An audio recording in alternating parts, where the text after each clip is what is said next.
अस्सलाम वालेकुम to everyone. कैसे हैं सब लोग? ठीक हैं? देखिए बेटा, आज हम लोग क्लास 10 फिजिक्स उसके चैप्टर नंबर 14 और लेक्चर नंबर 1 है। चैप्टर जो है वो है जी करंट से रिलेटेड चैप्टर है। Chapter 14 current electricity, current electricity, इस पे हम बात करेंगे। तो देखिए भाई, करंट की जहां तक हम बात करते हैं, करंट क्या है? Current basically flow of charges है। चार्जेस तो होते हैं पॉजिटिव और नेगेटिव, लेकिन जब तक चार्जेस फ्लो नहीं करते करंट प्रोड्यूस नहीं होता। तो करंट फिर क्या हुआ? Flow of charges. ये जो फ्लो ऑफ चार्जेस है, अब इसमें पॉजिटिव चार्जेस भी हो सकती हैं और नेगेटिव चार्जेस भी हो सकते हैं। चाहे पॉजिटिव चार्जेस का फ्लो हो या नेगेटिव चार्जेस का फ्लो हो, हम उसको करंट का नाम देते हैं। तो फिर करंट बेसिकली क्या हुआ कि भाई the rate of flow of charges, rate of flow of charges, rate of flow of charges in unit time. मतलब एनी क्रॉस सेक्शनल एरिया में से कितने चार्जेस फ्लो कर रहे हैं, ठीक है, वो आपका करंट होगा। मतलब करंट फिर क्या हुआ, यानी करंट को हम डिनोट करते हैं आई से। करंट को आई से डिनोट करते हैं, और आई जो है वो किसके इक्वल होगा? क्यू ओवर टी के। क्यू फॉर चार्जेस और टी फॉर टाइम। तो ये भाई इसकी मैथमेटिकल फॉर्म भी होगी। यहां से हम लोग देख सकते हैं क्यू का यूनिट क्या होता है? चार्ज कूलम में, ठीक है, और टाइम जो है सेकंड में, यानी कूलम पर सेकंड जो है वो इसका यूनिट होगा, और इसको हम लोग एम्पियर से नोट करते हैं, ए से। अब एम्पियर जो है एक बड़ा यूनिट है, इसके लिए हम छोटे यूनिट भी यूज करते हैं, मिली एम्पियर्स और माइक्रो एम्पियर्स भी इसके लिए यूज करते हैं। मिली एम्पियर्स मतलब 10⁻³ एम्पियर, और माइक्रो 10⁻⁻6 एम्पियर्स। ये इसके स्मॉलर यूनिट जो है वो भी यूज किए जाते हैं। यानी यहां से एक बात आपने माइंड में रखनी है कि करंट जो है बेसिकली फ्लो ऑफ चार्जेस है। अब चार्जेस पॉजिटिव भी हो सकती हैं और नेगेटिव भी होती हैं, लेकिन मोस्ट ऑफ द टाइम हम लोग नेगेटिव चार्जेस को कंसीडर करते हैं कि नेगेटिव चार्जेस का फ्लो है। और आम जो हमारे पास कोई भी अगर हम देखें मेटल, उसमें फ्री इलेक्ट्रॉन्स होते हैं। वो जो फ्री इलेक्ट्रॉन्स है वो ज्यादा ना मूव करते हैं। इसी वजह से आपने देखा कि मेटल्स में जो करंट का फ्लो होता है वो ज्यादा होता है बनिस्बत दूसरे मटेरियल्स के। तो ये तो था भाई आपका जो है वो करंट इलेक्ट्रिसिटी से रिलेटेड टॉपिक। इसमें एम्पियर की अगर हम बात करें तो एम्पियर फिर क्या होगा?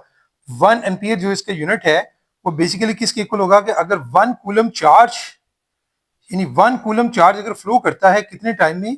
1 सेकेंड में। यानी 1 सेकेंड में अगर 1 कूलम चार्ज जो है वो फ्लो करता है तो वो किसके इक्वल होगा? 1 एम्पियर के इक्वल होगा। ठीक है जी। तो 1 एम्पियर फिर आपका किसके इक्वल हुआ? 1 एम्पियर है आपका जो है वो बेसिकली इसका करंट का यूनिट है, और जिसके स्मॉलर यूनिट मैंने भी आपसे डिस्कस कर ली कि मिली एम्पियर्स और माइक्रो एम्पियर भी यूज होते हैं। अब इसके बाद हम थोड़ी सी बात करते हैं बैटरी से रिलेटेड। बैटरी में यही प्रोसेस करंट का कैसे होता है?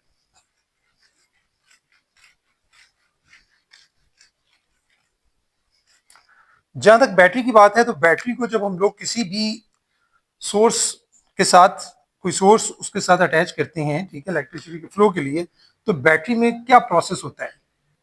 ये मैंने अगर यहाँ पर जो चार्जेस हैं वो बेसिकली पॉजिटिव नेगेटिव, मतलब यहाँ पर इस तरह से सारे इकट्ठे होते हैं चार्जेस। अब जब इसमें से करंट फ्लो करता है तो होता क्या है कि जो पॉजिटिव चार्ज होते हैं वो सेपरेट हो जाते हैं, एक कोने पे चले जाते हैं। सपोज यहाँ पर ये सारे पॉजिटिव चार्जेस हैं, और नेगेटिव चार्जेस जो हैं वो अलहदा हो जाते हैं, वो दूसरे टर्मिनल की तरफ चले जाते हैं। यहीं से हम लोग जो है यही जो चार्जेस हैं आगे फ्लो करेंगे। यानी जहां से हम लोग इसके साथ कोई भी सोर्स, सपोज यहाँ पर हमने बल्ब अटैच किया हुआ है, इसके साथ हमने यहाँ पे कोई बल्ब अटैच किया हुआ है, ये जो बल्ब है वो फ्लो ऑफ इलेक्ट्रिसिटी की वजह से, यानी फ्लो ऑफ चार्जेस की वजह से वो रोशन हो जाता है। मतलब यहाँ पर मैंने जैसे बात की कि सपोज मैंने कहा है अगर यहाँ पर हम नेगेटिव ले लेते हैं, चार्ज ये सारे नेगेटिव हैं, नीचे वाले मैंने कोई भी ऊपर नेगेटिव कोई भी कर सकते हैं। ये सपोज अगर पॉजिटिव चार्जेस हैं, तो ये जो नेगेटिव चार्जेस का फ्लो है यहाँ से, ये नेगेटिव चार्जेस फ्लो करते हैं, और इस तरह से इनकी मदद से आपका बल्ब जो है वो रोशन हो जाता है। ठीक है, और दूसरी रही बात कि ये आगे इसी तरह से मूव करेगा, ठीक है, और ये देखें ये डायरेक्शन होगी नेगेटिव चार्जेस की, ठीक है। और पॉजिटिव चार्जेस की जहां तक बात है, पॉजिटिव चार्ज की जो डायरेक्शन होगी वो बेसिकली जो है वो इस डायरेक्शन में मूव करेंगे। ये तो आपकी करंट की डायरेक्शन हो गई, और इसके साथ साथ आपका जो है वो पॉजिटिव चार्जेस जो हैं उसके ऑपोजिट डायरेक्शन में मूव करेंगे। और ये सारा प्रोसेस जो है वो बैटरी के अंदर होता है बेसिकली केमिकल रिएक्शंस की मदद से। यहाँ पर इलेक्ट्रोलाइट होता है और इसके जो पॉजिटिव और नेगेटिव चार्जेस हैं वो पहले अलहदा हो जाती हैं, और उसका मैंने जैसे आपको बताया कि उसमें से यही जो चार्जेस का फ्लो है, जैसे नेगेटिव चार्जेस फ्लो करती हैं तो उनके फ्लो की वजह से इलेक्ट्रिसिटी जो है वो बैटरी में प्रोड्यूस होती है। ठीक है, एक छोटा सा टॉपिक और है इसके साथ हम डिस्कस करेंगे, वो है जी एग्जाम्पल।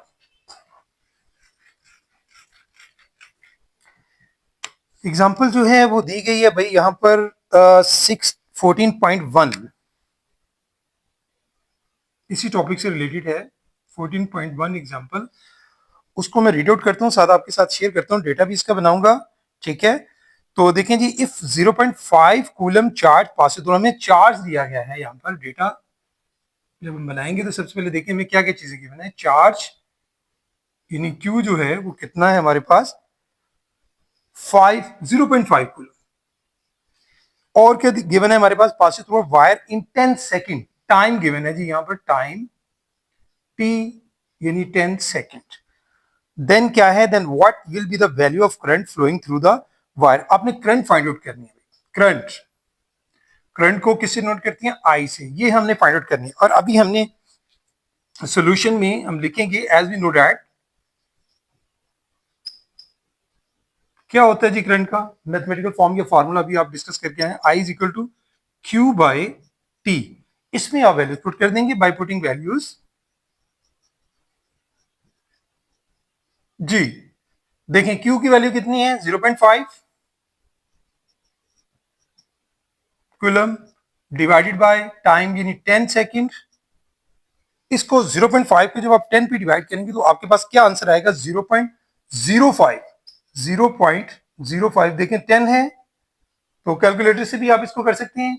ठीक है, बाकी वैसे भी आप समझ सकते हैं 0.5 बाय 10 से डिवाइड करेंगे तो क्या हो जाएगा 0.05, यानी यहां पर 0.5 है तो वो क्या बन जाएगा 0.05 में कन्वर्ट हो जाएगा। और कूलम पर सेकंड, जैसे अभी हमने पीछे बात की थी एम्पियर, अगर इसको मजीद अगर आप कन्वर्ट करना चाहें मिली एम्पियर में तो आप इसको क्या कर सकते हैं कि भाई आप 5 को मजीद आगे शिफ्ट करते हैं, मूव करते हैं, तो 50 मिली एम्पियर भी आप इसको इसमें कन्वर्ट कर सकते हैं, क्योंकि 10 टू द पावर कितनी हो जाएगी -3, यानी यहां पर कितनी है -2 है। तो मैंने डिजिट को मूव किया है, कितने डिजिट 1 2, डेसिमल को 3 पॉइंट तक मूव किया है, तो 50 यानी 50 मिली एम्पियर में भी आप इसका आंसर लिख सकते हैं। लेकिन अगर आप यहां भी छोड़ देते हैं 0.05 एम्पियर तो तब भी वो ठीक होगा। इसके बाद नेक्स्ट हमारा टॉपिक है कन्वेंशनल करंट।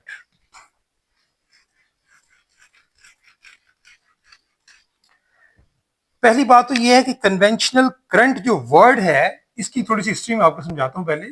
कन्वेंशनल करंट, इसको डिफाइन करने से पहले कन्वेंशनल जो है ये रवायती, इसका मतलब क्या होता है रवायती। अब कभी किसी दौर में ये समझा जाता था कि जो करंट प्रोड्यूस होता है वो सिर्फ पॉजिटिव चार्जेस के फ्लो की वजह से होता है, और बहुत अरसे तक इसको एक्सेप्ट माना जाता रहा है।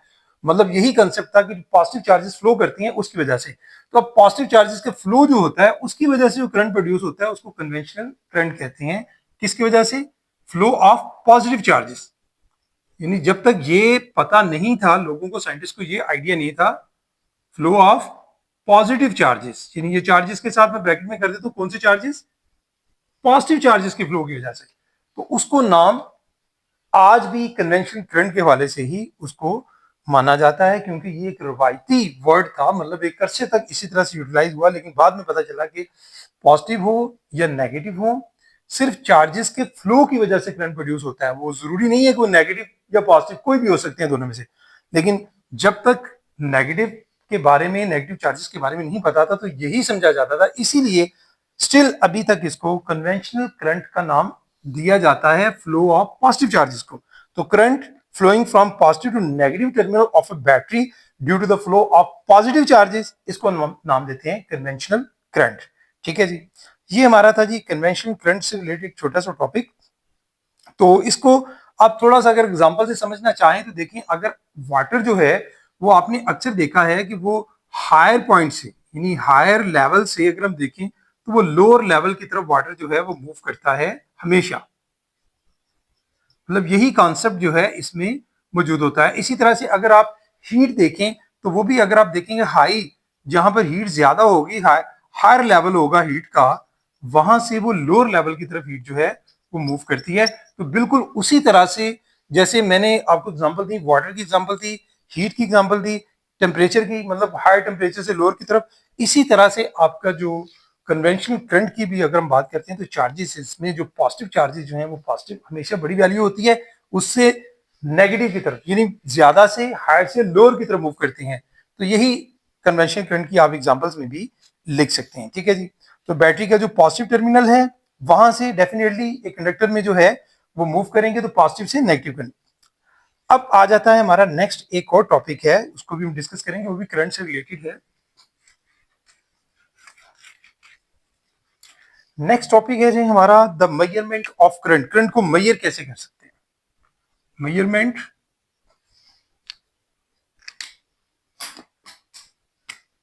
मेजरमेंट ऑफ करंट, यानी करंट को आप कैसे मेजर कर सकते हैं? तो भाई करंट को मेजर करने के लिए हमारे पास डिफरेंट इंस्ट्रूमेंट हैं। उसमें से पहला इंस्ट्रूमेंट बात करूंगा गल्वेनोमीटर। गल्वेनोमीटर गल्वेनोमीटर जो है ये बड़ा सेंसिटिव हमारे पास एक इंस्ट्रूमेंट होता है, जो बहुत ही थोड़ी सी करंट भी अगर गुजरे तो उसकी डिफ्लेक्शन को भी जो है ये फौरी तौर पर डिफ्लेक्शन शो कर देते हैं। ठीक है, तो हमें पता चल जाता है कि उस आपकी डिवाइस में जो है वो करंट मौजूद है। तो गल्वेनोमीटर जो है वो भी हम यूज करते हैं इसके लिए। इसके अलावा हमारे पास एम मीटर होता है, ये भी यूज किया जाता है। ठीक है, करंट फाइंड आउट करने के लिए ये इसकी कॉमन जो है वो इंस्ट्रूमेंट है जो आपकी करंट की मेजरमेंट को फाइंड आउट करने के लिए यूज किए जाते हैं। जहां तक गल्वेनोमीटर की बात है तो मैंने आपको बताया कि this one is a very sensitive instrument. ठीक है, पहली बात तो ये कि बड़ा सेंसिटिव इंस्ट्रूमेंट है। दूसरी मैंने आपसे बात की कि वेरी फ्यू मिली, यानी फ्यू मिली एम्पियर्स करंट जो होती है उसी को ही फ्यू मिली एम्पियर्स करंट पर भी ये डिफ्लेक्शन शो कर देता है। दूसरा इसमें अगर हम लोग इसको जरा, मैं आपको इसकी थोड़ी सी डायग्राम से भी समझा देता हूं। इसमें बेसिकली ब्लैक और रेड, सपोज ये रेड है और ये ब्लैक। ठीक है, ये दो पॉइंट होती हैं जिनके साथ हमने आमतौर पर जो है वो अटैचमेंट करनी होती है। और जैसे ही आप देखते हैं कि मतलब, और यहाँ पर इसकी जो है वो पूरा एक रीडिंग स्केल ऐसे करके बना होता है, ये सुई जो है वो यहाँ पर होती है। जैसे ही इसकी डिफ्लेक्शन जो है वो ये मूव करेगी तो हमें फौरी तौर पर समझ आ जाएगी कि भाई करंट जो है वो फ्लो कर रहा है किसी चीज में से। तो हम लोग जो है मतलब मामूली सी भी करंट होगी किसी भी इंस्ट्रूमेंट में तो इसकी डिफ्लेक्शन शो होने से हमें पता चल जाएगा गैल्वेनोमीटर से। अब एम मीटर क्या है उसकी तरफ आते हैं भाई। एम मीटर बेसिकली जो है वो गैल्वेनोमीटर ही होता है, ये उसकी मॉडिफाइड फॉर्म है। एम मीटर ये भी एक गैल्वेनोमीटर ही है। Ammeter, this one is a modified form of galvanometer. इसकी मदद से भी आप जो है वो करंट की ही डिफ्लेक्शन जो है वो फाइंड। लेकिन इसमें इसमें और गैल्वेनोमीटर में फर्क क्या होता है कि इसमें आप ज्यादा करंट जो है, ज्यादा करंट अगर पास करती है 1 एम्पियर और 10 एम्पियर, तो हम आसानी से हम लोग जो है वो एम मीटर की मदद से, जो आपका गैल्वेनोमीटर है वो थोड़ी सी भी करंट मामूली सी, जैसे मैंने बताया कि फ्यू यानी स्मॉल करंट भी गुजरती है, मिली एम्पियर्स में करंट गुजरती है, तो हम लोग जो है वो फाइंड आउट हो जाती है, पता चल जाता है। लेकिन अगर करंट ज्यादा हो, इंस्ट्रूमेंट जो है वो आपके बड़े हैं, तो उसके लिए फिर गैल्वेनोमीटर की जगह पर एम मीटर यूज किया जाता है। और एम मीटर भी बेसिकली एक गैल्वेनोमीटर ही है, उसी की मॉडिफाइड फॉर्म है। फर्क सिर्फ ये है कि यहाँ पर आप ज्यादा करंट जो है उसकी मेजरमेंट के लिए एम मीटर जो है वो यूज करते हैं। और इन दोनों को जो है अटैच सीरीज में किया जाता है। मतलब जब हम इनको अटैच करते हैं तो पैरेलल नहीं अटैच करेंगे, हमेशा सीरीज में बैटरी के साथ अटैच किया जाता है। मतलब सपोज यहां पर मैं अगर बैटरी बनाता हूं, ये मेरे पास अगर कोई बैटरी है, सपोज ये बैटरी मैंने बनाई है, सपोज ये बैटरी है। अब बैटरी के दो टर्मिनल है, मैंने जैसे आपको बताया एक पॉजिटिव और एक नेगेटिव। ठीक है, रेड जो है सपोज ये पॉजिटिव है, ये नेगेटिव है, हमने इनके साथ आगे अटैच किया हुआ है। तो इसको यहां पर जो है हम लोग आमतौर पर जो है वो एक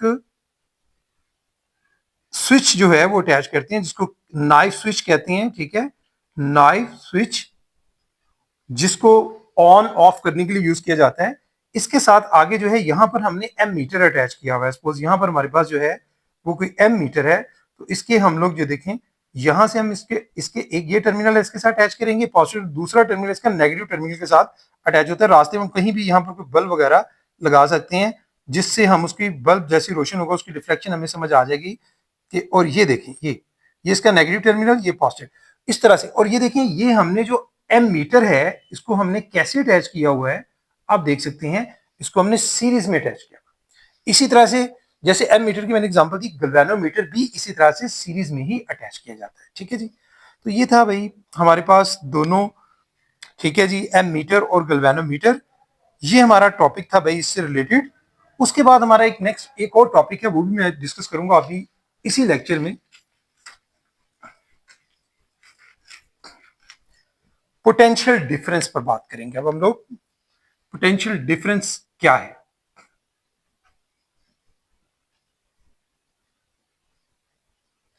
देखिए जैसे कि वर्ड से ही आप समझ सकते हैं, यानी पोटेंशियल डिफरेंस मतलब डिफरेंस होगा, मतलब डिफरेंस कब होता है कि जब एक हायर पॉइंट से लोअर पॉइंट की तरफ कोई बॉडी मूव करता है, यानी यानी एक पॉइंट पर अगर यहां पर कुछ भी मतलब क्वांटिटी हो किसी चीज की, कम है या ज्यादा, मतलब सपोज यहां पर 100 है और यहां पर क्या है, यहां पर 50 है।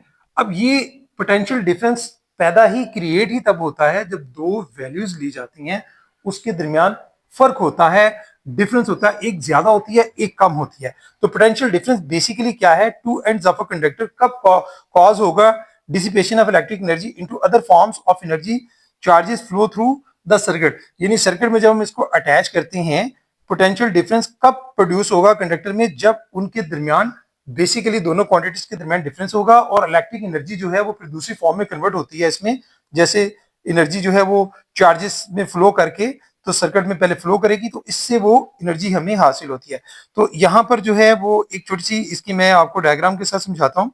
मतलब हमारे पास एक, समझ लें कि ये एक कंडक्टर है, ठीक है, इसको हम लोग अटैच कर देते हैं, मतलब यहां से हमने इसको अटैच कर दिया बैटरी के साथ। रास्ते में यहाँ पर के मैंने लिखा है, के मतलब स्विच, ठीक है, और इसके आगे यहाँ पर हम लोग जो है वो पॉजिटिव और नेगेटिव टर्मिनल जो है वो बैटरी के दे देते हैं। एक टर्मिनल यानी पॉजिटिव और एक नेगेटिव टर्मिनल के साथ हमने कंडक्टर को अटैच किया हुआ है। अब यहाँ पर जो डायरेक्शन है वोल्टेज की वो डेफिनेटली इस तरफ होगी, क्योंकि इसको हमने पॉइंट ए दिया और ये इसको हम नाम दे दिया पॉइंट बी।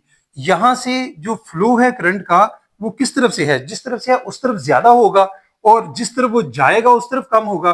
तो ये ए और बी जो दो पॉइंट है, इनके दरमियान जो करंट का डिफरेंस है, इस वजह से वोल्टेज जो है वो प्रोड्यूस होगा इस कंडक्टर के अंदर, ठीक है जी। तो यानी डिफरेंस की वजह से। तो ये था जी हमारे पास पोटेंशियल डिफरेंस से रिलेटेड, ठीक है। तो इसमें थोड़ी सी मैं रीड भी कर देता हूँ आपके लिए। पोटेंशियल डिफरेंस का अगर हम थोड़ा सा और आगे चलते हैं तो इसका यूनिट क्या होता है, इसका यूनिट जो है वो वोल्ट है, वोल्ट को हम वी से डिनोट करते हैं, ठीक है जी। अब आपका जो वोल्ट है, a potential difference 1 volt across a bulb, that means 1 coulomb of charge of 1 ampere, यानी 1 कूलम ऑफ चार्ज जो है वो गुजरता है, ठीक है, और 1 एम्पियर करंट जो है जो पास करती है 1 कूलम ऑफ चार्ज में से, तो तब जो आपके पास पोटेंशियल डिफरेंस होता है वो 1 वोल्ट होता है। यानी 1 वोल्ट किसके इक्वल होता है, जब 1 कूलम चार्ज जो है वो 1 एम्पियर करंट के गुजरने से किसमें कितना वोल्टेज उसका बनेगा, 1 वोल्ट, ठीक है।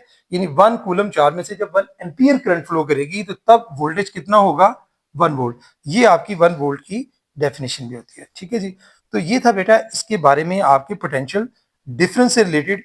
इसके आगे नेक्स्ट टॉपिक पर जाने से पहले हम लोग थोड़ा सा ब्रेक लेंगे इंशाल्लाह। आज के लिए बेटे इतना ही, तो फिर इंशाल्लाह नेक्स्ट लेक्चर में मैं आगे चलूंगा। आज के लिए इतना ही। अस्सलाम वालेकुम, थैंक यू वेरी मच।